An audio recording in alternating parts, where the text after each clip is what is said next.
베드로의 그 앞선 권면은 이거였습니다. 성도들은 마음을 같이하여야 하고 마음을 같이해서 성도와 세상 사람들을 동정할 수 있어야 되고 또 사랑할 수 있어야 되고 그들을 불쌍히 여길 수 있어야 되며 겸손하게 대하여야 한다는 것이었습니다. 또한 이런 태도를 가지고 살아갈 때에 자신을 향해서 대적하는 그런 자들을 향해서도 복수의 마음을 품지 말고 오히려 그 영혼을 긍휼히 여기며 더 나아가서 복을 빌 수 있어야 된다. 이것이 베드로의 중요한 두 가지 권면이었습니다. 왜 이렇게 살아야 하느냐? 그렇게 행하는 모습을 통해서 결국 그들에게도 하나님의 자녀가 될 수 있는 기회를 우리가 제공하는 것이 될 수 있기 때문에 또한 이런 삶이 바로 하나님이 성도들에게 주신 사명이기 때문에 그렇다라고 베드로가 강조하면서 권면을 했지요. 자, 오늘은 베드로가 이 8절과 9절의 말씀을 이어받으면서 이러한 삶을 살아가기 위해서 어떤 것을 적극적으로 해야 되는가 이것을 이야기하는데 시편의 말씀을 베드로에 맞게 베드로의 권면에 맞게 조금은 수정해서 인용을 하며 이야기를 합니다. 자, 그 첫 번째 내용이 그 시편이 어디냐면 시편 34편 13절부터 16절의 내용인데요. 그것이 오늘 본문과 함께 제가 비교하면서 함께 볼 겁니다. 먼저 베드로전서 3장 10절과 11절 우리 한 번 더 읽습니다. 10절과 11절 시작. 그러므로 생명을 사랑하고 좋은 날 보기를 원하는 자는 혀를 금하여 악한 말을 그치며 그 입술로 거짓을 말하지 말고 악에서 떠나 선을 행하고 화평을 구하며 그것을 따르라. 자, 그러므로라는 말을 접속사로 사용을 합니다. 그러므로라는 말은 조금 전에도 말씀드렸지만 8절과 9절의 내용을 근거로 하여 그것을 원인으로 하여 그러므로라고 연결이 되는 거죠. 그래서 8절과 9절의 말씀을 지금 확증하는 것인데 이렇게 연결이 됩니다. 너희가 다 마음을 같이하여 동정하며 형제를 사랑하며 불쌍히 여기며 겸손하며 악을 악으로 욕을 욕으로 갚지 말고 도리어 복을 빌라. 이를 위하여 너희가 부르심을 받았으니 이는 복을 이어받게 하려 함이라. 그러므로 생명을 사랑하고 좋은 날 보기를 원하는 자는 조금 풀어서 8절과 9절의 권면대로 순종하기 위해서 혀를 금하여 악한 말을 그치며 그 입술로 거짓을 말하지 말고 악에서 떠나 선을 행하고 화평을 구하며 그것을 따라야 한다. 이렇게 권면의 내용이 연결이 되는 거죠.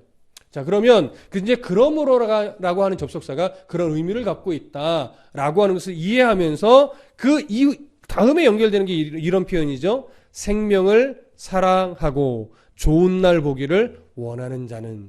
자, 이 표현에 대해서 좀 먼저 살펴보겠습니다. 우선 생명을 사랑한다. 생명을 사랑하는 자. 생명을 사랑한다는 것은 결국은 무엇이겠습니까?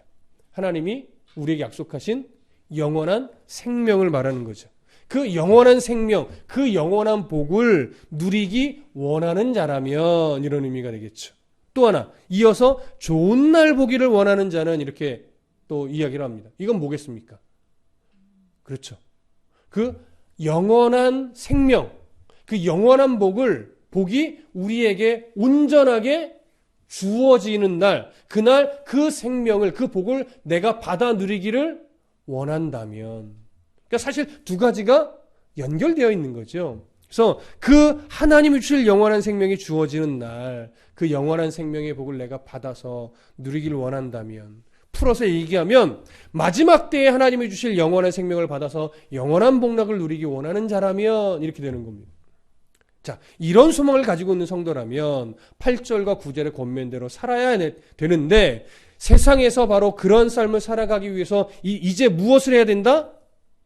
10절에 보니까 혀를 금해야 하고 악한 말을 그쳐야 하고 그 입술로 거짓말을 하지 말아야 한다라고 하는 거예요. 자,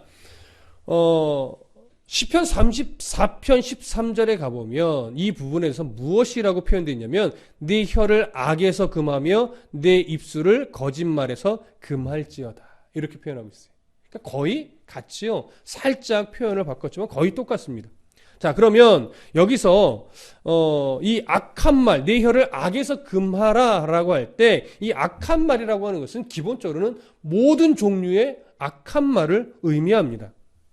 하지만 이 모든 종류의 악한 말을 금하라고 할 때 이 표현은 단순하게 착한 말을 해라, 이런 차원의 말은 아닙니다. 그것이 물론 포함이 됩니다. 그러나 베드로가 이런 악한 말을 금하라고 하는 권면을 하는 데는 그 당시 소아시아 지역의 성도들이 불신자들, 또 자신을 대적하는 자들, 그들에게 그들의 거친 말 때문에 늘 큰 상처를 받고 있고 업신여김을 당하고 있고 늘 모욕을 받으면서 가슴에 그들의 악한 말로 인해 깊은 상처들이 쌓여 있다라고 하는 전제가 깔려 있는 거예요. 그러니까 그런 큰 상처와 고통을 그들의 거친 말 때문에 내가 받고 살아갈 때 마음에 항상 그들의 그 악한 말에 의해서 분노가 있고 억울함이 가득하다 보니까 이제 순간순간 그들의 억지 같은 거친 말을 들을 때 마음속에서 뭐가 일어나겠어요? 오히려 그들보다 더 거친 말로 공격하고 싶고 되받아치고 싶은 마음이 일어나죠.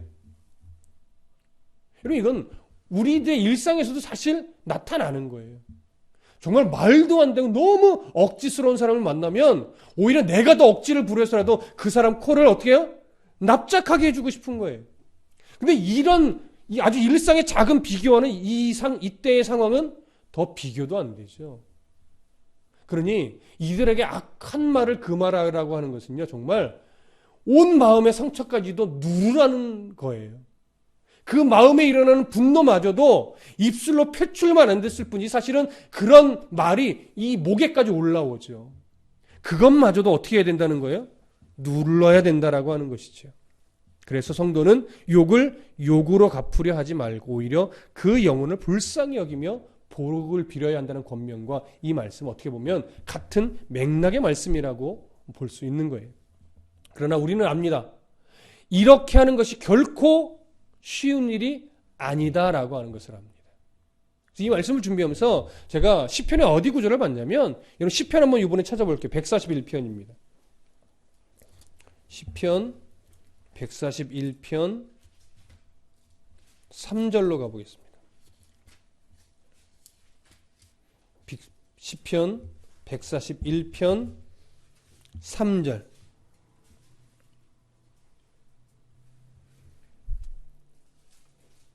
자, 찾으셨으면 함께 읽겠습니다. 구약성경 905쪽 됩니다. 시편 141편 3절의 말씀. 자, 찾으신 분은 좀 크게 읽을게요.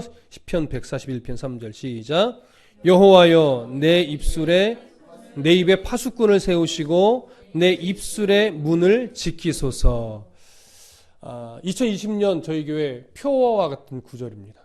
그래서 이 말씀을 준비하고 이 앞전에 이제 사실은 미리 이 구절을 보고서 마음에 좀 새겨 두었었는데 2020년 표어가 이겁니다.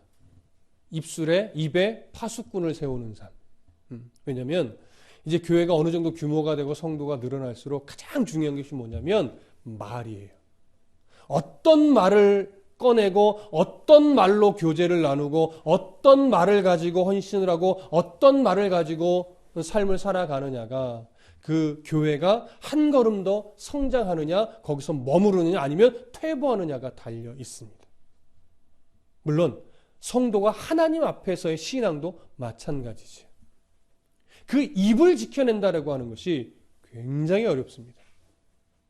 그래서 정말 우리들의 입이 파수꾼을 세워서 하나님 보시기에 덕스럽고 성도 간에 유익이 되면서 교회를 아름답게 세워갈 수 있는 그런 말들이 서로 나오고 그런 말들로 교제를 하고 그런 말들이 강단에서 바르게 외쳐질 때 교회가 건강하게 세워져 갈 수 있습니다.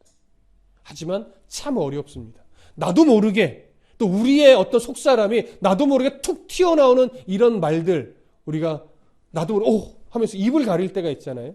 문득 나오는 이런 말들까지도 우리가 굉장히 조심하기 위해서 항상 마음에 어떤 생각을 가져요? 하나님, 내 입에 파수꾼을 세워주십시오. 그리고 내 입술의 문을 지켜주시옵소서. 정말 어렵지만 정말 필요한 메시지이고 우리에게 정말 간구해야 될 그런 내용일 겁니다. 이 입술에 파수꾼을 세워서 내 입의 말을 지킨다는 것이 얼마나 어렵냐면 야고보서에 가보면 또 이런 말이 있어요. 여러분 야고보서 3장 8절로 가보겠습니다. 신약성경 야고보서, 베드로전서 바로 앞이 야고보서예요. 야고보서 3장 8절.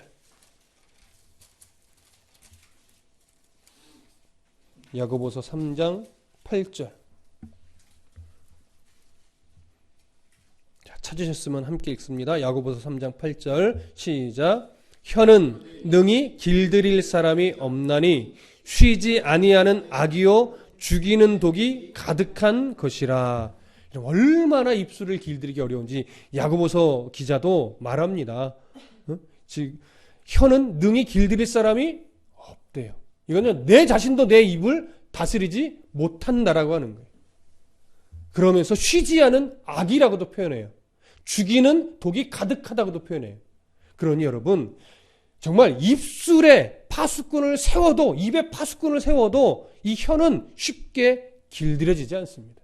우리가 그걸 인정해야 돼요. 하지만 인정한다고 해서 그냥 마음대로 말해도 되는 것은 아니죠.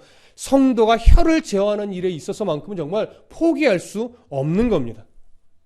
왜냐하면 하나님의 영광은요, 때로는 혀 끝에서 가려질 수도 있고 혀 끝에서 높임을 받을 수도 있기 때문에 그렇습니다. 그래서 우리가 혀를 길들이기 어렵고 우리의 힘으로는 혀를 길들이는다는 게 때로는 불가능하기도 하지만, 그러니까 더욱 힘써서 하나님 앞에 입에 파수꾼을 세워달라고 기도하면서 우리의 입을 다스리려고, 우리의 입을 제어하려고 우리가 부단히도 노력해야 되는 겁니다. 하나님은 그 태도와 중심을 통해서 하나님의 영광을 드러나게 하실 겁니다. 때로는 그 혀 끝에서 한 영혼이 변화되는 역사가 일어나기도 할 겁니다. 그러니 하나님의 뜻과 하나님의 영광이 가려지지 않도록 우리들이 입에 파수꾼을 세워 입술의 문을 지키는 일에 최선을 다하며 하나님 앞에 끊임없이 그렇게 해달라고, 그렇게 도와달라고 우리가 기도하며 힘써 노력해야 할 것입니다. 베드로는 이렇게 혀를 금하라고 하는 이런 중요한 권면에 이어서 악에서 떠나 선을 행하고 화평을 구하며 그것을 따르라, 이렇게 말합니다. 시편 34편 14절에 가보면요, 동일한 메시지가 이렇게 기록되어 있어요. 악을 버리고 선을 행하며 화평을 따를지어다. 로마서 12장에 가보면 17절과 18절에 바울도 이렇게 말했어요. 아무에게도 악을 악으로 갚지 말고 모든 사람 앞에서 선한 일을 도모하라. 할 수 있거든 너희로서는 모든 사람과 더불어 화목하라. 바울도 이렇게 권면했었죠. 다 같은 맥락의 말씀입니다. 그러면 악에서 떠나라고 하는 것, 이 악에서 떠나라고 하는 권면의 사실은 중요한 핵심은 뭐냐면, 하나님을 신뢰하지 못함으로 인해 나오는 입술의 이 표현들을, 입술의 말들을 사실은 금하라고 하는 거예요. 여러분, 모든 악은 사실은 어디서부터 출발할까요? 거의 입에서부터 출발합니다. 그 입에서부터 출발한 악은 행동으로 표출이 되게 되어 있죠. 근데 모든 악이 입에서 출발할 때요, 사실 근본적인 원인이 뭐냐면 하나님을 신뢰하지 못하는 거예요. 하나님을 신뢰하지 못하니까 악한 말이 나오고, 불평하는 말이 나오고, 원망하는 말이 나오고, 누군가를 업신여기는 말이 나오고, 나를 교만하게 하는 말이 나오고, 이런 말들이 나오는 거죠. 하나님의 마음을 모르고, 또 하나님의 뜻을 모르고, 또 하나님을 신뢰하지 못하게 되니까. 또한 여기에 이것뿐만 있는 것이 아니라 당시 소아시아 지역의 대부분의 많은 성도들은 이전에 하나님을 전혀 몰랐던 사람들입니다. 그들은 다 우상을 섬기며 살았던 자들입니다. 그러니까 하나님을 모를 때 가지고 있던 삶의 악한 습관들, 그런 습관들을 버리라라고 하는 의미도 이 안에는 담겨 있죠. 그러니까 오늘날에 적용을 해도 우리가 어릴 때부터 예수를 믿어 그 믿음 안에서 자라온 사람도 있지만, 사실은 살아오다가 중간에 예수를 만나게 되면서 인생의 중간에 하나님을 만난 사람도 있단 말이죠. 그렇게 하나님을 모르고 살 때 지난 날에 어떤 하나님을 불신하며 살았던 습관들, 또 하나님 보시기에 기뻐하지 않을 만한 삶의 습관들, 그런 것들을 계속 가져가지 말고 단호하게 끊어내라, 이런 의미도 담겨 있겠죠. 그래서 이 악에서 떠나라는 이 말씀도요, 혀를 금하라는 말씀과 동일하게 사실은 지키기 매우 힘들고 어려운 말씀입니다. 근데 이 악에서 떠나라는 것도 정말 지키기 어려운 이유가 뭐냐면 혀를 금하라고 하는 말씀에서처럼 이들은요 지금 악에서 떠나라 라고 할 때 그 악은 대부분 뭐냐면 누구 때문에 일어나는 악이냐면 자신을 예수 믿는다는 이유로 말미암아 자신을 대적하고 업신여기고 때로는 비방하는 이런 사람들을 대상으로 하는 악이에요. 그래서 앞에서는 무엇을 막았어요? 복수하지 말라. 이런 내용과 사실은 같이 가는 겁니다. 근데 생각해 보십시오. 나를 박해하는 자들을 향해서 정말로 이런 악한 마음을 품지 않는다는 게 쉽습니까? 그들에게 악한 말로 악한 행동으로 함께 맞서지 않는 것이 이게 쉬운 일일까요? 그렇지 않다라고 하는 것이죠. 그래서 혀를 금하는 것이 정말 어려운 요구였던 것처럼 악에서 떠나는 것도 당시 상황으로 본다면 정말 어려운 겁니다. 그래서 베드로는요, 악에서 떠나기 위해서 적극적으로 무엇을 해야 된다고 요구하냐면 선을 행해야 된다고 요구해요. 화평을 구해야 된다고 요구해요. 그러면서 그것을 따르라고 해요. 바울도 적극적인 권면으로 무엇을 말했냐면 모든 사람 앞에서 선한 일을 도모하라고 해요. 그러니까 모든 사람은 누구겠습니까? 같은 믿음의 지체만이 아니라 믿음 있는 사람들을 배척하고 공격하고 때로는 핍박하는 자들까지도 포함이 되는 것이죠. 그러니 나를 박해하는 자를 향해서 선을 행하고 나를 박해하는 자들과의 관계 속에서 화평을 구한다는 것, 이거 정말 어려운 일입니다. 어찌 보면 성령의 도우심이 없으면 불가능하다라고도 말할 수 있지요. 그래서 바울이 이런 말을 덧붙인 거예요. 할 수 있거든. 너희로서는 모든 사람과 더불어 화목하라. 여러분, 바울이 왜 할 수 있거든 이런 표현을 했을까요? 우리의 힘으로, 우리의 어떤 능력으로 사실 거의 불가능하기 때문에 그래요. 나를 대적하는 자 앞에서 어떻게 웃어주고 어떻게 그에게 선을 베풀어주고 그와 화목할 수 있겠습니까? 때로는 내 마음이 그 사람과의 화목이 용납이 안 되는 경우도 있어요. 때로는 내가 화목하려 해도 그 사람이 나와 화목을 원하지 않아서 화목이 되지 않는 경우도 있습니다. 그래서 진정한 화목이라는 것은 사실 나의 애씀만으로는 되지 않습니다. 그러니 완전한 화목, 하나님의 기뻐하시는 화목을 이루기 위해서는 예수 그리스도 은혜 안에 내가 늘 거해 있어야만 가능한 일이죠. 이런 마태복음 5장 9절에 가보면 예수님이 이 산상수훈의 말씀 가운데 이런 말씀이 있습니다. 화평하게 하는 자는 복이 있나니 그들이 하나님의 아들이라 일컬음을 받을 것임이에요. 화평이라고도 표현되고 화목이라고도 표현이 되는데 헬라어로는 동일하게 다 에이레네를 씁니다. 에이레네는 히브리어의 무슨 말과 이렇게 같은 단어냐면 샬롬이라는 말과 같은 단어죠. 그래서 샬롬 또는 에이레네라고 하는 것은 단순하게 우리의 마음이 평안한 화목, 다른 사람과의 관계가 큰 불편함이 없는 화목이나 화평 이런 것을 포함하고는 있지만 거기에 멈추는 것이 아니라 근본적으로 여기서 말하는 화목은 하나님과의 어그러졌던 관계가 회복됨으로 말미암아 주어지는 화평이고 화목이에요. 그러니까 예수 그리스도로 말미암아 하나님과 화목된 자가 되었기 때문에 세상 속에서 우리가 화평을 이루어 가야 되는 것이고 하나님과 화평한 관계가 되었기 때문에 우리는 마땅히 세상 속에서 그 화평을 이제 이루어 가야 되는 자가 된 거예요. 그래서 힘들어도 화목을 또 화평을 이루는 자로서 살아내야만 하는 것이죠. 왜냐하면 그렇게 세상 속에서 때로는 나를 업신여기고 모욕하고 핍박하는 자들 앞에서까지도 이 화목을 이루려고 노력하고 힘쓸 때 처음에는 바보, 멍충이, 때로는 병신이란 소리를 들을 수도 있을지 모르겠지만 끝내 그런 모습을 통해서 누가 드러나요? 예수 그리스도의 사랑이 어떠한 사랑이었는가? 그들이 소망으로 삼고 있는 하나님이 어떤 분인가? 이런 것들이 드러나면서 그들에게 무슨 기회를 제공하게 돼요? 하나님의 백성이 될 수 있는 기회를 제공하는 그런 기회를 우리가 줄 수 있게 되는 거죠. 자, 우리는 이걸 사실은 이론적으로는 모르지 않습니다. 굳이 제가 이 설교를 안 했더라도 우리는 다 알지요. 아는데 잘 됩니까? 안 되죠.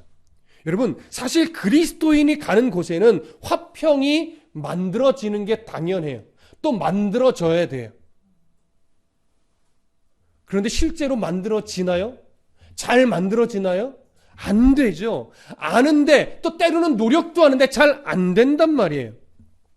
왜 성도가 가는 곳에, 우리가 가는 곳에 화평이 없을까요? 좀 원론적인 얘기일 수는 있지만 우리가 예수님처럼 죽지 못하기 때문에 그렇습니다. 그리스도인의 화목을, 그리스도인으로서 화목을 이루기 위해서는 예수님처럼 내가 죽을 수 있어야 됩니다. 예수님처럼 희생이라고 하는 그 전제를 가지고 섬기고, 희생이라는 전제를 가지고 나누고, 희생이라는 전제를 가지고 품을 수 있어야 되는데, 사실 우리에게 그 실력이 너무나 부족하죠. 여러분, 노력을 안 한다는 얘기 아닙니다. 때로는 정말 부단히 노력하기도 합니다. 그런데 여지없이 넘어지는 건 우리에게 너무 실력이 부족합니다. 그건 저도 마찬가지죠. 그래서 늘 하나님 앞에 구해야 되는 게 뭐예요? 하나님, 내가 주고 예수로 사는 이 진리를 머리로는 아는데 가슴으로는 잘 안 됩니다. 하나님 도와주십시오. 저 인간을 사랑하게 도와주십시오. 저 왼수 같은 자를 품을 수 있는 믿음의 용기를 좀 주십시오. 얼굴만 봐도 꼴보기 싫지만 하나님, 이 화목을 이루어야 되지 않습니까? 도와주십시오. 오히려 그 영혼을 내가 불쌍히 여길 수 있는 마음을 가질 수 있도록 하나님, 내 마음을 새롭게 다듬어 주십시오. 구해야 되는 거죠. 여러분, 왜 구해야 됩니까? 이거 우리의 힘으로 안 돼요. 앞에서도 얘기했지만 혀를 금하는 거, 악행을 하지 않는 거, 화평을 이루는 거, 여러분 우리가 노력하면 될 것 같지만 안 돼요. 불가능해요. 그래서 할 수 있거든 우리가 이 삶을 살아내는데 우리의 힘으로는 안 되는 거 우리가 인정하고 알기 때문에 늘 성령의 도우심을 구하며 늘 나를 쳐서 복종시키는 이 싸움을 해야 돼요. 여러분, 바울이 왜 맨날 나를 쳐서 복종하느라, 나는 날마다 죽느라, 왜 이런 고백을 했습니까? 바울도 안 돼요. 여러분, 놀라운 바울이에요. 죽음의 길을 여러 차례 넘어가면서도 복음을 위해 살았던 바울이에요. 그런데 그 바울도 이런 말씀 앞에서는 안 되더라는 거예요. 물론 우리보다는 더 잘 됐을 수 있겠죠. 그러나 그도 똑같은 사람이에요. 그도 말씀 앞에서 성령의 도우심을 구하며 나를 치고 나를 복종시키고 나를 날마다 죽이는 싸움을 하지 않으면 그도 안 되더라. 그래서 바울이 내가 늘 죄인 중에 괴수고 나는 날마다 나를 치고 날마다 내가 죽노래, 이런 고백을 할 수밖에 없었던 거예요. 그러니 우리가 바울처럼 그런 고백을 하지 않는 이상 우리가 가는 곳에서 화목이 일어날 수 없죠. 우리는 바울보다 더 나를 죽여야 돼요. 우리는 바울보다 더 나를 쳐서 복종시키는 싸움을 해야 돼요. 그래야 조금 화목을 이루죠. 나를 통해 하나님의 화평이 그 있는 자리에서 드러나지요. 자기를 부인해야 됩니다. 정말 어렵습니다. 근데 왜 그렇게 해야 됩니까? 우리가 하나님의 자녀라, 하나님의 백성이라, 성도라, 그리스도인이라 일컬음을 받는 존재이기 때문에 그렇습니다. 그래서 우리가 이루어야 되는 화평은 단순하게 위선적이고 이기적이고 계산적인 그런 화평이 아닙니다. 누군가 로비하면서 만드는, 누군가에게 딸랑딸랑거리면서 만들어내는 이런 화평이 절대 아니에요. 하나님의 의와 진리와 거룩을 증명해내기 위해서 자신을 부인하는 자리에서 만들어지는 화평인 겁니다. 그래서 저는 종종 가끔 이런 표현합니다. 성도는요, 바로 이 화평을 위해서 때로는 거룩한 위선이 필요합니다.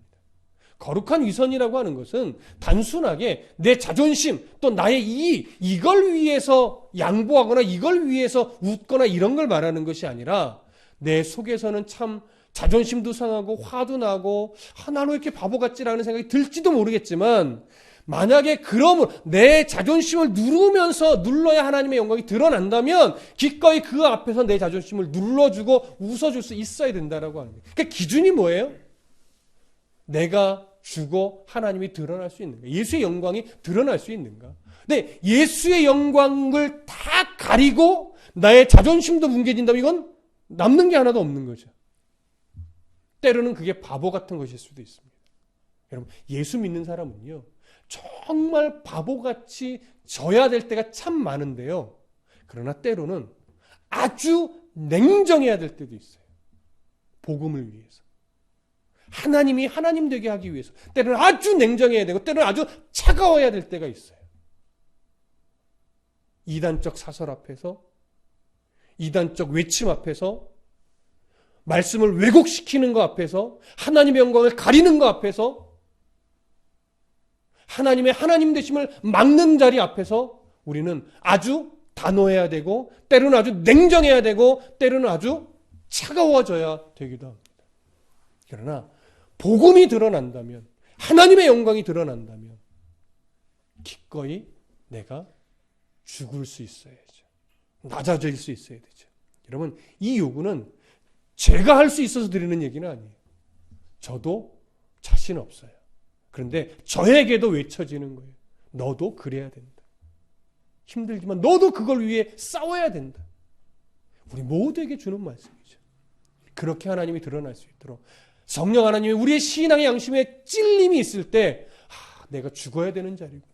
성령 하나님이 찔림을 줄 때 내가 포기해야 되는 거구나. 그래야 하나님이 드러나는 거예요. 구하십시오. 하나님, 성령 하나님 분별력을 주십시오. 내가 양보해야 될 때, 내가 포기해야 될 때, 내가 먼저 손해봐야 될 때, 내가 나를 죽여야 될 때 그 자리를 알게 하셔서 그런 상황이 올 때 하나님 위해서 기꺼이 그런 삶을 살아낼 수 있도록 저에게 믿음의 용기를 주십시오. 늘 기도해야 될 겁니다. 그런데 놀라운 건 그런 기도를 하며 살아가다 보면 어쩔 때는 되고 어쩔 때는 안 되고 이렇게 엎치락 뒤치락 하겠지만 결국 그 과정을 통해서 우리가 많이 다듬어지고 성숙해져 가더라. 이런 걸 경험하게 될 것입니다. 그러니 힘쓰십시오. 성령 하나님께서 도와주실 겁니다. 자, 이제 베드로전서 3장 12절 함께 읽습니다. 시작. 주의 눈은 의인을 향하시고 그의 귀는 의인의 간구에 기울이시되 주의 얼굴은 악행하는 자들을 대하시느니라 하였느니라. 자, 베드로는 이제 시편 34편 15절의 말씀을 인용해서 이 표현을 하는데 시편 34편 15절에 이렇게 되어 있습니다. 여호와의 눈은 의인을 향하시고 그의 귀는 그들의 부르짖음에 기울이시는도다. 이 말씀 이제 인용해서 이 표현을 한 건데 12절을 헬라어 성경으로 보면 문장 맨 앞에 왜냐하면이라는 접속사가 있습니다. 그러니까 왜 왜냐하면이라는 얘기를 들어요? 생명을 사랑하고 좋은 날 보기를 원하는 자는 혀를 금하여 악한 말을 그치며 그 입술로 거짓을 말하지 말고 악에서 떠나 선을 행하고 화평을 구하며 그것을 따르라. 왜냐하면 이렇게 되는 거죠. 그래서 이렇게 요구하시는 아주 중요한 이유 하나를 이제 베드로는 또 제시를 합니다. 그 이유가 뭐냐? 주의 눈은 의인을 향해 있기 때문이고 그의 귀는 의인의 간구에 기울이시고 있기 때문에 그렇습니다. 자, 하나님이 자신의 백성을 모든 순간 바라보시면서 보호하시고 도우시고 또 성도들의 기도를 듣고 있다라고 하는 것. 여러분, 우리는 알고 있습니다. 또 믿고 있습니다. 물론 때로는 자주 잊어버려서 문제이긴 하지만 우리는 이렇게 하나님이 우리를 지켜 바라보시고 보호하시고 우리들의 기도에 늘 귀 기울이신다는 사실을 잘 알고 있어요. 그래서 이 사실을 확신할 때 비로소 우리는요, 악한 자들을 상대로 하여 복수의 마음을 품지 않을 수 있어요. 악한 말을 그칠 수 있어요. 악에서 떠날 힘이 비로소 생기는 거예요. 그럼에도 불구하고 우리는 사실 순간순간 크고 작은 복수심에 사로잡히죠. 왜냐하면 순간순간 우리는 하나님의 보호하심, 하나님의 도우심, 하나님이 나의 기도를 듣고 계시다라고 하는 사실을 순간순간 잊어버려요. 왜? 내 감정 상태가 너무 커지기 때문에. 그래서 이것을 자꾸 잊어버려서 순간순간 악한 말이 나오고 악한 생각이 우리 안에 자리 잡고 하는 것입니다. 그래서 베드로는요, 이런 우리의 연약함을 너무나 잘 알고 있기 때문에 한 가지 사실을 더 이야기해요. 주의 얼굴은 악행하는 자들을 대하신다. 그리고 보세요. 주의 눈은 의인을 향하고 있고 그의 귀는 의인의 간구에 기울이고 계시니까 혀를 금해야 되고 악한 말을 그쳐야 되고 그 입술로 거짓말을 말하지 말아야 되고 악에서 떠나야 되고 선을 해가며 화평을 구해야 되는 거야. 왜냐하면 주님의 눈이 의인들을 향하고 있어. 왜냐하면 주님의 귀가 의인의 간구에 귀 기울이고 계셔. 그리고 주의 얼굴은 악행하는 자들을 대하죠. 이를 말하는 거예요. 그럼 마지막, 주의 얼굴이 악행하는 자들을 대하신다. 무슨 의미일까요? 하나님이 성도들을 대적하는 자들을 향해서 하나님이 분노하고 계시고 또 하나님이 복수하신다는 얘기예요. 근데 여러분, 하나님께서 성도들을 대적하는 그 대적자들을 향해 하나님이 지금 분노하고 계시고 그들에게 성도를 대신해서 복수해 준다라고 하는 이 말을 들을 때 우리는 아멘이 나오기는 하지만 사실은 가슴에 이 말씀이 와 닿았나요? 사실 잘 와닿지 않아요. 왜냐하면 실제로 악한 자들이 하나님에 의해서 징벌받는 모습을 우리는 별로 보지 못해요. 우리의 마음을 상해하게 했던 그 나쁜 사람들이 하나님의 벌을 받았으면 우리는 사실 매 순간 통쾌하게 여기며 지금쯤 이런 하나님 때문에 늘 즐겁게 살 거예요. 근데 대부분 그렇지 않거든요. 우리와의 관계 속에서도 하나님 저런 인간만큼은 좀 어떻게 좀 해주시지 라고 하는 경우가 여럿 있지만 사실 제 경우에 그렇게 제가 원하는 대로 하나님이 복수해 주신 적이 한 번도 저는 없습니다. 여러분들은 어떠십니까? 혹시 가끔 목사님이 나를 대적하더니 나가가지고 무슨 큰일을 당했다 뭐 이런 얘기하는 걸 들어보신 적이 있으신지 모르겠지만 거짓말입니다. 하나님 그렇게 역사 안 합니다. 그래서 왜 이런 고민을 하느냐? 하나님이 복수하신다라고 하는 이 말씀의 의미를 우리가 내 식으로 이해해버리기 때문에 그래요. 그러니까 너무 기분 좋은 말인데 우리 식으로 보면 너무 기분 좋은 말인데 가슴에는 와닿지 않아요. 이런 고민을요 우리만 하는 것이 아니고 구약시대의 아삽이라고 하는 인물도 우리와 똑같이 이런 것 때문에 너무나 깊은 고뇌에 빠졌던 적이 있어요. 그래서 시편에 글로 남겨놨는데 여러분 그 부분을 이제 한번 정리하면서 오늘 말씀을 맺도록 하겠습니다. 여러분 시편 73편으로 가보겠습니다. 시편 73편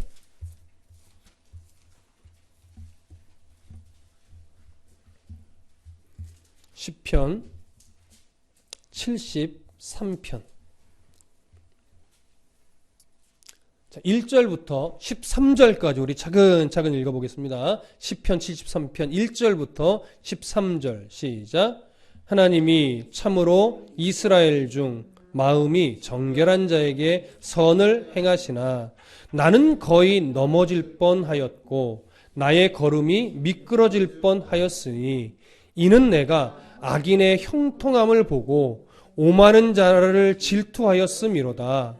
그들은 죽을 때에도 고통이 없고 그 힘이 강건하며 사람들이 당하는 고난이 그들에게는 없고 사람들이 당하는 재앙도 그들에게는 없나니 그러므로 교만이 그들의 목걸이요 강포가 그들의 옷이며 살찜으로 그들의 눈이 솟아나며 그들의 소득은 마음의 소원보다 많으며 그들은 능욕하며 악하게 말하며 높은 데서 거만하게 말하며 그들의 입은 하늘에 두고 그들의 혀는 땅에 두루 다니도다. 그러므로 그 백성이 이리로 돌아와서 잔에 가득한 물을 다 마시며 말하기를 하나님이 어찌 알랴 지존자에게 지식이 있으랴 하는도다. 볼지어다 이들은 악인들이라도 항상 평안하고 재물은 더욱 불어나도다. 내가 내 마음을 깨끗하게 하며 내 손을 씻어 무죄하다 한 것이 실로 헛되도다. 여러분 여기까지 읽을 때 이 아삽의 마음이 느껴지십니까? 가끔 종종 우리도 이런 마음 품지 않아요? 야 어쩜 이러냐. 여기가 정말 기가 막힌 표현이 하나 있는데 그게 뭐냐면 7절에 보면 살찜으로 그들의 눈이 솟아나며 그들의 소득은 마음의 소원보다 많대요. 이건 뭐냐면요. 오늘날 뭐 이런 거예요. 어떤 사람은요. 땅을 그냥 사요. 그러면 그냥 뭐 내가 이거 사면 한 200% 늘겠지 하는데 아니 500%가 늘어버리는 거예요. 뭐만 하면 보편적으로 이 정도 이득을 보는데 그 사람이 사기만 하면 그 악한 사람이 사기만 하면 이렇게 되는 게 아니라 훨씬 더 많은 소득이 생기는 거예요. 그러니까 마음의 소원보다 실제로 그 사람이 얻는 소득이 훨씬 더 큰 거예요. 아니 우리에게는 그런 일이 일어나지. 우리는 뭐만 하면 오히려 손해를 보니까. 그렇죠? 이런 모습을 오늘 1절부터 13절에 있는 내용들을 아삽이 보면서 이게 기가 막힌 거예요. 말이 안 되는 거. 도대체 하나님이 살아계시면 이럴 수 있나? 어떻게 이러지? 그래서 그가 한탄하듯이 하는 말이 뭐예요? 13절. 내가 내 마음을 깨끗하게 하며 내 손을 씻어 무죄하다 한 것이 실로 헛되도다. 오늘 식으로 표현하면 뭡니까? 내가 정말 저들을 향해서 비방하지 않고 내 자존심을 누르며 내가 먼저 손해보고 양보해주면서 그래 이 세상은 다 헛되지 내가 주만 있으면 되지라고 여기며 내가 다 양보하고 살았던 것이 진짜 헛된 것 같다. 내가 왜 그렇게 살았나? 이렇게 여겨진다라고 하는 거예요. 거의 이들을 가만두신 하나님 때문에 이 아삽은요 실족할 그 위기까지 지금 갔었다라고 하는 거죠. 자, 그러면서 이제 또 어떻게 내용이 연결되는가? 이제는 16절부터 19절까지 보겠습니다. 16절부터 19절. 함께 읽습니다. 시작. 내가 어쩌면 이를 알까 하여 생각한즉 그것이 내게 심한 고통이 되었더니 하나님의 성소에 들어갈 때에야 그들의 종말을 내가 깨달았나이다. 주께서 참으로 그들을 미끄러운 곳에 두시며 파멸에 던지시니 그들이 어찌하여 그리 갑자기 황폐되었는가 놀랄 정도로 그들은 전멸하였나이다. 자, 아삽이 정말 마음의 고통을 가지고 성소에 들어갔지요. 그래서 성소에 들어가서 하나님 앞에 이렇게 조아리고 있는데 하나님이 알게 깨닫게 해주시는 게 뭐예요? 악한 자들이 가지고 있는 궁극적인 결과가 어떠한지, 그들이 갖고 있는 궁극적인 결과가 도대체 어떤 것으로 되어져 있는지 이걸 깨닫게 된 거예요. 이 세상에서의 득세함이 그들에게 결코 복이 아니구나 라고 하는 사실을 깨달은 거죠. 이걸 하나님 앞에서 깨닫게 되면서 그가 이제 마지막으로 최종적으로 고백하는 것이 이겁니다. 23절부터 28절까지. 자, 함께 읽습니다. 23절부터 28절 시작. 내가 항상 주와 함께하니 주께서 내 오른손을 붙드셨나이다. 주의 교훈으로 나를 인도하시고 후에는 영광으로 나를 영접하시리니 하늘에서는 주 외에 누가 내게 있으리요 땅에서는 주 밖에 내가 사모할 이 없나이다. 내 육체와 마음은 쇠약하나 하나님은 내 마음의 반석이시요 영원한 분깃이시라. 무릇 주를 멀리하는 자는 망하리니 음녀같이 주를 떠난 자를 주께서 다 멸하셨나이다. 하나님께 가까이함이 내게 복이라. 내가 주 여호와를 나의 피난처로 삼아 주의 모든 행적을 전파하리이다. 아멘. 아삽은 이렇게 의인이 고난받고 악인이 득세하는 이런 현실 속에서 인간적인 분함, 억울함, 이런 마음을 가지고 분노의 소리를 높이기도 했었지만 그렇게 하는 것이 아니라 오히려 이제는 역사를 주관하시는 하나님, 그 하나님을 신뢰함으로 하나님께 변함없이 나아갈 수 있는 것, 이것이 진정한 복. 머리로만 아는 것이 아니라 가슴으로 진짜 이것이 복이구나라는 사실을 아삽이 깨달은 거예요. 그래서 최종적으로 아삽의 고백이 이거예요. 하나님께 가까이함이 내게 복이라. 내가 주 여호와를 나의 피난처로 삼아 주의 모든 행적을 전파하리이다. 이 고백을 하나님의 전에서 하나님의 은혜로 이 모든 이 결과를 깨달아 알게 되면서 무엇이 진짜 복인가, 무엇이 진짜 복이 아닌가, 이걸 깨닫고 나서 드릴 수 있었던 고백이죠. 우리는 여지없이 참으로 힘든 세상 속에서 믿음을 지키며 살아갑니다. 여러분이 인생살이를 살아가면서 늘 느끼셨던 것처럼 정말 세상은 성도에게 결코 호의적이지 않습니다. 그래서 늘 그런 세상 속에 살 때에 우리가 피할 자, 우리가 가까이 갈 자 하나님밖에 없음을, 하늘에서도 하나님밖에 없고 이 땅에서도 하나님밖에 없음을 우리가 인정하면서 하나님의 말씀대로 악을 악으로 갚거나 욕을 욕으로 갚는 그런 인생이 아니라 오히려 악에서 떠나 악한 말을 금하고 혀를 금하며 악에서 떠나 선을 행하고 화평을 구하며 하나님을 가까이 하는 복을 내가 누리며 사는 것, 이것이 진짜 말로 닿을 수 없는 복이라는 사실을 분명하게 신앙으로 고백하시고, 그리고 그러한 삶을 통해서 오직 내가 드러나지 않아도 내가 세상에서 잘 나가는 이런 형통함이 내게 주어지지 않는다 할지라도 내 삶을 통해 하나님만 드러나신다면, 그리스도의 행정만 전파될 수 있다면 그것이 진짜 복임을 알고 기꺼이 그런 삶을 살아가는 그런 성도가 되시기를 간절히 소망합니다. 이것을 알고 믿음으로 아멘하며 받고 정말 이것이 내 소망을 갖고 살아가는 것이 가장 큰 복임을 다시 한번 강조합니다. 여러분, 우리 모두 그런 복을 누리며 살아가는 성도가 되기를 축복합니다. 기도하겠습니다.